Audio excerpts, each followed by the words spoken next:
Welcome to Lighting the Educational Flame, created and produced by educator and author Mark Hoberman, owner and director of Grade Success Tutoring. Mark will be joined by Susan Brender, CEO and host of The Susan Brender Show. The purpose of this program is to offer our listeners a variety of stories dealing with many interesting topics surrounding education. It is our hope that students and parents alike will benefit from the wide range of topics, including study skills, test prep, anti-bullying, sports, music, and more. We hope you enjoy our show, Lighting the Educational Flame. Hello and welcome to the talk show, Lighting the Educational Flame, brought to you by Grade Success Education. I am Mark Hoberman, and my co-host, as usual, is Susan Brender. How you doing today, Susan? As always, when I'm doing the show with you, I'm just the happiest person in the world. I really have to tell you that. Me too. So happy. Thank you. Yeah. You know, Mark, let me ask you something. Were you ever into couture fashions? Did you ever feel like you wanted to be really sharp, hip, that sort of thing? Well, it's interesting. When I was younger, fashion was just the nicest sneakers. Not that it's not that now, but kids today are so much more fashionable than into fashion than I was. Not just the sneakers, and it's the boys as well as the girls. It's a different way of dressing up, and they're so much more knowledgeable about it. And my understanding, and our guest will tell us today, that a lot of young people are into fashion, not just let me dress up and look nice, let me be in a fashion show, let me design fashion. So yeah, that's a big deal now, especially in the schools. Yeah.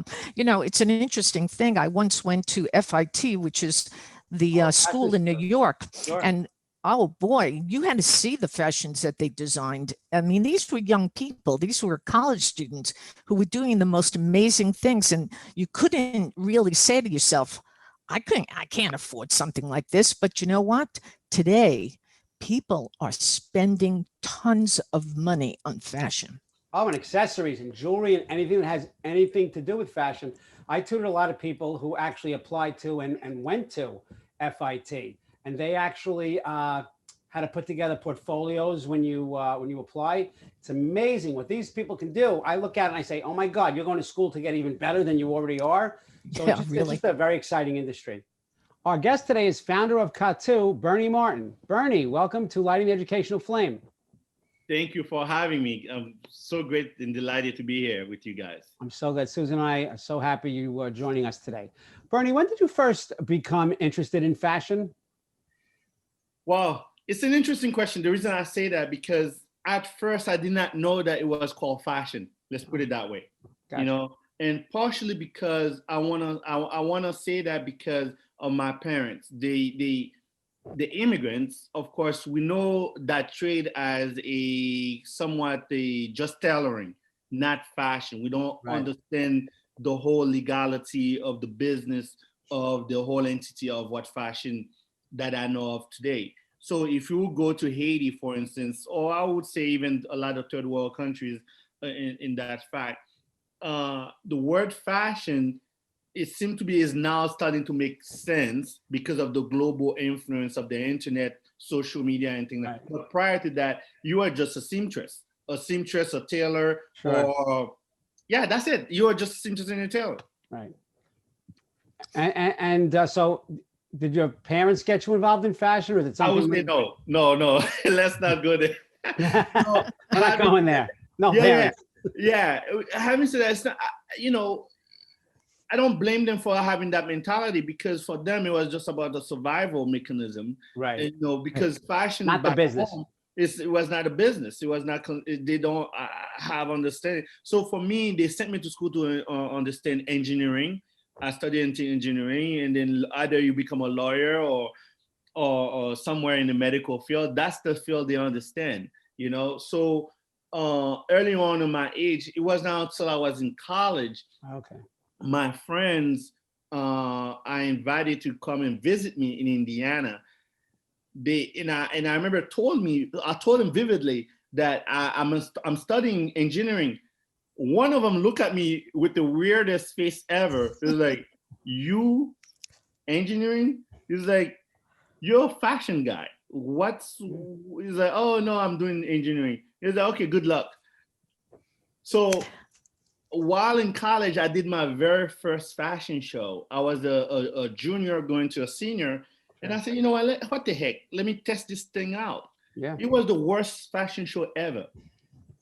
You know, Bernie, you bring a freshness to your industry. I would like our audience to really truly understand, how did you decide what kind of couture that you would, put out there? Because there is so much competition in this field, and people are now hipsters and they're wearing the weirdest clothes and that sort of thing. And I'm just interested in understanding what's different than in your world than in the world of other coutures. Absolutely. So can I take you back a little bit?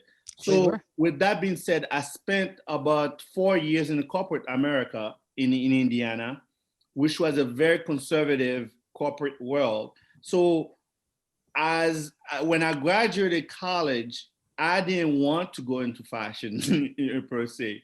So while I was there, my creativity started to have what you call a rebirth. Does that make sense? Yeah, it sure So does. as I'm studying, I will go to executive rooms. I'll see the way they dress, the pattern, the behaviors, and so on. I would memorize all those things because I was a computer network guy. I would go to everybody's room. I was allowed to go and be close and personal with them. So that's how I began sketching the idea of what fashion I will go into. So to answer your question, I began to understand what you call corporate fashion and how can I elevating it into a way that it will not be offensive to those guys when they are in a boardroom, but at the same time speak volume of who they are, where they come from, and what they would like, and what message they would like to transcend when they are sitting in those boardrooms, and still be fashionable instead of those boring clothes that they sell at where Yeah. and blend, and especially for women. I have to ask Mark a question, Bernie, because Mark worked with a lot of young people. And Mark, when you were teaching, what was your impression of the way people dressed in schools, the way kids? Because let me just tell you something. When I was a young person, they didn't even let us use jeans. I mean, you couldn't wear pants. You had to wear skirts.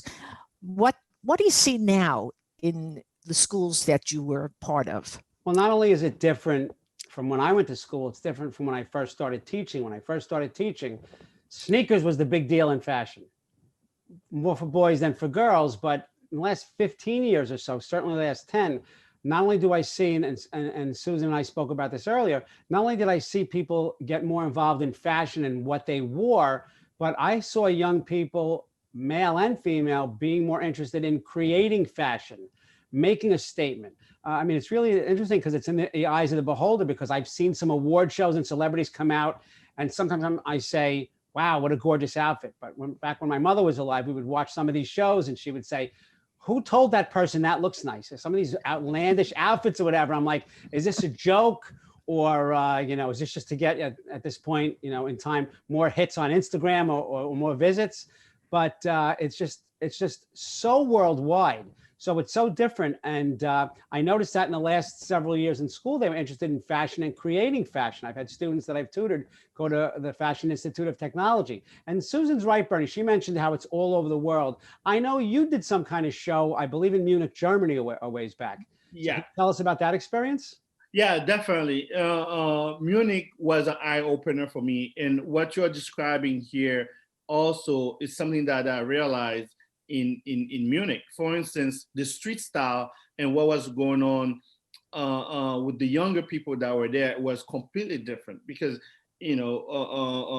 for me, those type of fashion has to do with the culture, and each cities, whether if you're in America or around the globe, they each have their own sense of identifying with clothes and carry on a message, and to be honest, Mark, I grew up in Brooklyn. Oh, wow. In the 90s. Matter of fact, I went to Erasmus Hall High School. Oh, sure. Right there on Flatbush Avenue. in Church Avenue, right? So the way you dress was a way to communicate, with other peers, how smart you are, or how fragile you are, how weak you are or how strong you are, and so on. And I quickly identified that when I came into the country as an immigrant. And I remember, Mark, I went to summer high school at New Utrecht High School. Okay. And my parents had me dressed a certain way. I'll be honest with you, I almost got my ass whooped. Yeah. Been there, done that.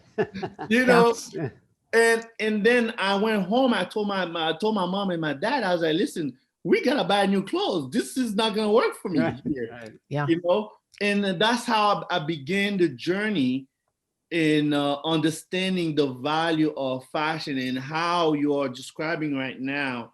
The what you just touched on, Mark, is something that's been going on in the 90s, you know, and now those kids now, because of the internet, they see the value of it. Now they are paying attention to what's going on around the globe, and that's what that is. Bernie, Right.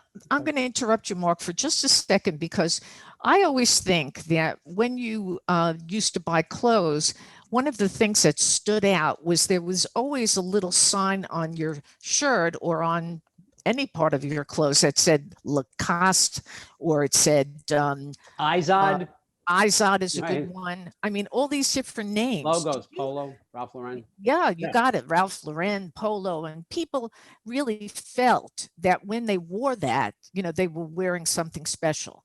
I'm just interested in understanding, do you have a symbol on your clothes?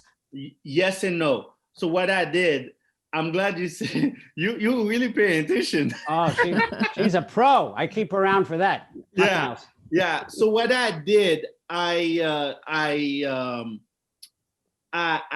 transcend that same image that you're describing, and I incorporated it in a different value. For instance, right, in the back of my shirt, I only put a stripe. It was just a simple stripe. Most businessmen that I have dressed now, they felt naked if I don't put their stripe anymore in the back of their neck. You know why? Because when they are in a room networking, passing their business card and so on, they could be far back in the room and somebody is looking for them. Guess what happened? The little strap that's in the back of the neck will identify, oh, that's John in the back. How do you know that John? He's wearing that shirt there. Versus in the 90s, as you described it, the big old brand logo, Ralph Lauren and so on. And that's what I did. I moved that identity from personal branding of those brands to a simple design. And that's how most people know they are wearing my brand now. Well, it's interesting because I want to piggyback on something you said earlier, and it kind of connects to what Susan asked you. So you said how smart you are, how weak you are, how strong you are, but something that's missing that I can unfortunately tell you was a major part when I first started teaching was how rich you are or Yes. how poor you are. Yes. And I think there's a big push that people should know. You know, we are an education show, and that you can look really great and not spend a ton of money. Absolutely. I agree with you 100%. Especially now, it is very affordable to buy great looks and great items at a fraction of a price that you probably would spend at Gucci and Hermes and all those places. But a lot of time with those kids, you know, they're dealing with self-esteem. You Yes. know, it's a self-esteem issues going on. They don't have no one at home probably educating them about, you know what, the values of life, you know, of certain things. So therefore, clothes become a kind of like a something they can hold on to, you know, when they come to your classroom or wherever they are, to somewhat say to everybody, you know what, I'm rich, I'm doing it, I'm making it. Whether if it's true or not, they could care less. The thing is, it has to do with their own self-esteem, because when they step out your classroom or they step out of high school, they still have a community to go through, you know, whether they're walking around with their head down or they are walking around with their heads up, that they still have to value themselves, and that's how they value themselves. Well, I can tell you that in camp training I've done and in the schools, unfortunately, a lot of bullying Yes. used to stem from the way you dress. Now, Yeah. not just, oh, you're poor, but oh, it looks girly, oh, it looks this. And fashion has come such a long way with being more accepting. We're not where we should be yet, but much more accepting of people's identity through what they wear. Yes. Than we used to have. And I know you've done so much with fashion. So can you give us information about your creation of the Midwest? I think it's the Midwest Fashion Week. Yes. Yeah. Same reason I started with you guys. Part of the reason we started Midwest Fashion Week is because the resources were not available in the Midwest. Coming from New York, knowing I knew, for instance, all the do's and don'ts, where to buy fabrics and all that stuff, versus here in Indianapolis, where I was living, was non-existent. We are talking about nothing, nada, not even a zipper shop. Okay. So my objective from there, when I did my very first fashion show, I had received a community of people asking me, how'd you do that fashion show? I'm like, what? It's a fashion show, excuse me. It's just a fashion show. But not realizing that what I just did was something that never been done in that area. In that organizational structure, where I'm having makeup artists, fabric merchants, everybody organized under one roof. And then from then, that's how we started. How can we bring the resources of the fashion industry to the Midwest area and organize those guys together to identify themselves as a fashion community within the fashion industry? Because as you know it, New York have a sense of style, Miami have a sense of style, right. California have a sense of style, the South has a sense of style. But what is the Midwest sense of style? And that's what we are playing with, and that's what gave birth to the Midwest Fashion Week. Bernie, I would like to ask you, you're extremely, how should we say this? You're talented. You've got a great talent. If you were to give advice, though, and this is not about the particular fashion, this is about marketing. Yeah. I'm sure that children want to understand. And when I say children, I'm talking about people in their 20s. Yeah. They're not children anymore. They're adults, actually. Yeah. How do you market your things? How do I market my brand, my clothing brand? Your brand, yeah. So we have a showroom in New York, which is located on West 36th Street, right there in the Garment District area. So we partner with a lot of magazines, fashion magazines. You name it, we've probably done it. And then also we do a lot of music videos in which a lot of young people watch. Right. So they know who we are through those various forms of artistic expression. And we do a lot of art shows as well. A lot of art shows, a lot of magazine covers, a lot of photo shoot, and a lot of music videos. Yeah. Also in the Metropolitan Museum of Art, which I used to go to all the time, there was a fashion exhibit. Yeah. And that fashion exhibit drew more people than virtually any other exhibit in the museum. You had to see the number of people. And interestingly enough, we kind of learned from the past. And if you take a look at fashion now, and I'm curious about yours, is it something that you designed based upon something you saw in the past? Unfortunately, the answer is yes. I'll tell you why. Because the human brain mm-hmm. cannot cope with something that is too far in the futuristic. So let me give you an example. Alexander McQueen, okay? Oh, yeah. He was too far in advance of his design.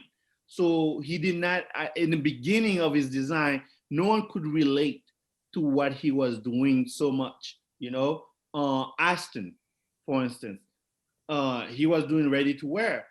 They slaughtered his name because he was too in advance. So therefore, to answer your question, I had to relate to the past and somewhat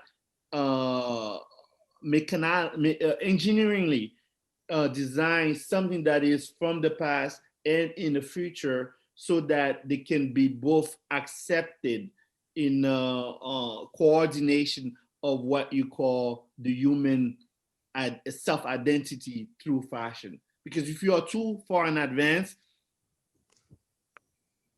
yeah. I get the point. Yeah. Well, you talk about fashion and you talk about people dressing up and whatnot, but there's also the word style. And I know that you are a style consultant. What does that mean for especially some of our young viewers? Because this is something, a field they may want to get into. What does it mean to be a fashion consultant? Yeah, a fashion consultant or style consultant has to do developing your own sense of identity that usually come within you as a person, as an individual, regarding what the world is saying about fashion. So for instance, what I'm saying to you here, let's just say Bill Gates, okay? He had a persona, the way he present himself at every meeting or whenever people are seeing him. So that will be his own sense of identity. If you Google it, you will see it. The founder of Apple, what's his name? Steve Jobs? Steve Jobs, for instance, the black turtleneck, okay? So that will be his own personal style. Maybe somebody did educate him to do that. I don't know. But that identity, that's what I do with people. I create their self-image through clothes. So therefore, wherever they go, they know that, oh, that's Mark. How do you know that's Mark? Because of the way Mark dressed. And how does Mark dress is what I create for that person, versus fashion stylists on the other end, they create trends. It's they are two different groups of fashion consultant, like I do with style consultant and fashion stylists. Those are the guys that work. A lot of them work in the magazine covers, music videos, movies, and so on and so on. Versus, Bernie, you know, one of the things that's happening now is the pandemic. And of course, we know that people are staying home and some people are working online. How do you get your stuff out there during this particularly tough time? It's been horrible. Everybody, yeah. Yeah, it's been a challenge. However, what I also found out also about my company, we have done so much work that I never had the chance to sit down and enjoying the stuff that I have worked on. So this pandemic is allowing me to rediscover some of the things that I already created that I never understood what I created. So now we are putting them in full motion. So for instance, right now, since the pandemic, I think I have formed about 4 different companies, you know? Wow. You know, one of them is a not-for-profit in which we just did an amazing job in Somaliland, in Somalia, with a group of women where we did a scholarship for them to learn how to do makeup, just makeup, you know? And those women, they each from different clan, they would never, let me repeat this again, they probably would never sit down in the same room with each other because they are from different clans. Okay? And now they are, and they just graduated a 5-week course, and now it's featured on BBC, everything. Mark, I'm gonna send you that information. Yeah, please. Okay? I definitely want we that. did this through the pandemic. We started in August, and they just graduated about a week ago. So to answer your question, yes, I'm flunking miserably in where my business was prior, but I am succeeding tremendously on the thing that we have accomplished years ago that we never pay attention to. And this young woman I'm referring to, I met her in Paris during my Paris Fashion Week. Wow. And she decided to move back to Somaliland, and we're like, let's do it. Mark, we talked about this particular time, which is a crisis time and a difficult time for so many people.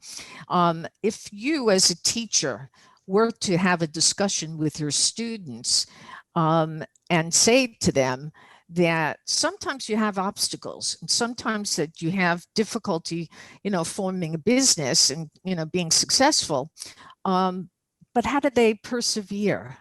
Do you give them ideas about that? I haven't, and one of the best ideas is to show a talk show like this, because what I just heard, I always hear people talk and I turn it around as an educator. I just heard that success is not just measured by sales. It's not just measured by money. It's measured by look what I mean. Look, because of the pandemic, you and I have done more of these shows than we ever could have done before. So there is that silver lining. That's what I hear. And when we're talking about young people now, so Bernie, Susan and I have been lucky that many of our guests have had a tremendous impact on young people. So can you just give us an idea of what you've done with regards to affecting the lives of today's youth? Definitely. Through the Midwest Fashion Week, we have touched and also moved so many young people that we have met that were in some situation. I just don't even know how to describe it. There's one young woman, matter of fact, right now, she is in New Jersey, and she has a styling position, okay, with one of the biggest photo studio out of New York. They represent City Trends, the clothing, the sell online clothing company, right. And she styled for them. But when I met her, she just wanted to style. And under me, we were able to develop and curating her formation of what that is in fashion. And now she has a permanent job, Outstanding. No, it's great. And the list is long. I'm just giving you one example. I know. That's why I was going to just tell you. I'm sure the list is long. So where can people go to find out more about you and all the things you've done and that you're doing right now? Definitely. I would say go to MidwestFashionWeek.com, all in one word. And they can just send me, there will be info@MidwestFashionWeek.com there under contact. They can just use the text box to send me a message. And my phone number is in there also. And for my clothing brand, it is catourwear.com, CATOUWEAR.com. Gotcha. That's just great. Bernie, Susan, and I can't thank you enough for joining us today and sharing your expertise and your experiences far and wide globally. Thank you so much. I really appreciate it. Thank you very much, guys. Thank you, Bernie. Appreciate it was a pleasure. I just want to, I want to remind the viewers to reach out to us on social media. Look for Great Success on Facebook and Twitter. Love to hear from you. And you can also find me, Mark Hoberman, on LinkedIn. Again, thanks so much to Berny Martin for being with us today. Susan, as always, thank you. And viewers, don't forget to tune into our next show. This is Mark Hoberman, thanking you for watching Lighting the Educational Flame on the Great Success Education channel. Have a great day, everybody. Have a great day. Thank you so much. Thank you, Bernie. Thanks, Bernie. Appreciate it. Thank you for listening to Lighting the Educational Flame with Mark Hoberman. To contact Mark, email him at info@gradesuccess.com.